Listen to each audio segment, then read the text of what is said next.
بسم اللہ الرحمن الرحیم۔ السلام علیکم ورحمۃ اللہ وبرکاتہ۔ حضرت عائشہ بن الفضاری رحمۃ اللہ سے روایت ہے، انہوں نے کہا، میں مدینہ منورہ آیا تو مسجد نبوی میں کچھ بزرگ حضرات کے پاس بیٹھ گیا۔ ایک بزرگ لاٹھی ٹیکتے تشریف لائے تو لوگوں نے کہا، جو کوئی ایک جنتی آدمی کو دیکھنا چاہتا ہے وہ انہیں دیکھ لے۔ انہوں نے ایک ستون کے پیچھے کھڑے ہو کر 2 رکعت نماز پڑھی۔ میں اٹھ کر ان کے پاس گیا اور انہوں نے کہا، کچھ لوگ آپ کے بارے میں اس طرح کہتے ہیں۔ انہوں نے کہا، الحمدللہ، جنت اللہ کی ہے، وہ جسے چاہے گا اس میں داخل کرے گا۔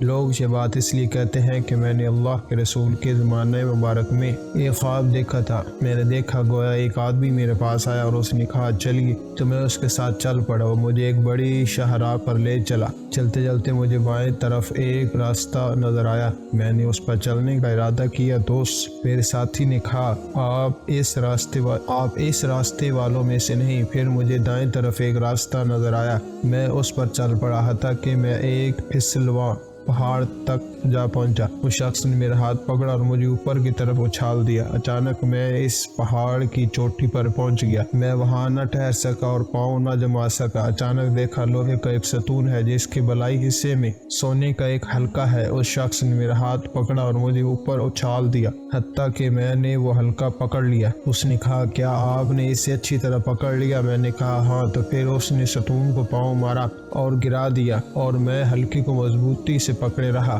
پھر میں بیدار ہو گیا۔ صحابی فرماتے ہیں، میں نے نبی صلی اللہ تعالی علیہ وآلہ وسلم کو خواب سنایا تو آپ نے فرمایا، تو نے اچھی چیز دیکھی ہے۔ وہ شاہراہ تو میدان محشر تھی۔ بائیں طرف جو راستہ نظر آیا وہ جہنمیوں کا راستہ ہے، تو اس راستے والوں میں سے نہیں۔ اور جو راستہ تجھے دائیں طرف نظر آیا وہ اہل جنت کا راستہ ہے۔ وہ پھسلواں پہاڑ شہیدوں کا مقام تھا، اور جو حلقہ تو نے پکڑا وہ اسلام کا حلقہ ہے۔ اس سے فوت ہونے تک مضبوطی سے پکڑے رہنا۔ اب اس خواب اور نبی صلی اللہ تعالی علیہ وآلہ وسلم کی اس تعبیر کی وجہ سے مجھے امید ہے کہ میں جنت والوں میں سے ہوں گا۔ دریافت کرنے پر معلوم ہوا کہ وہ حضرت عبداللہ بن سلام رضی اللہ تعالی عنہ تھے۔ سنن ابن ماجہ، حدیث نمبر 3420۔ اللہ کریم کی بارگاہ میں دعا ہے میرا پڑھنا اور آپ کا سننا اپنی بارگاہ میں قبول فرمائے، اور نیک اعمال کرنے اور برائی کے کاموں سے بچنے کی توفیق عطا فرمائے۔ جزاکم اللہ خیرا و احسن الجزاء۔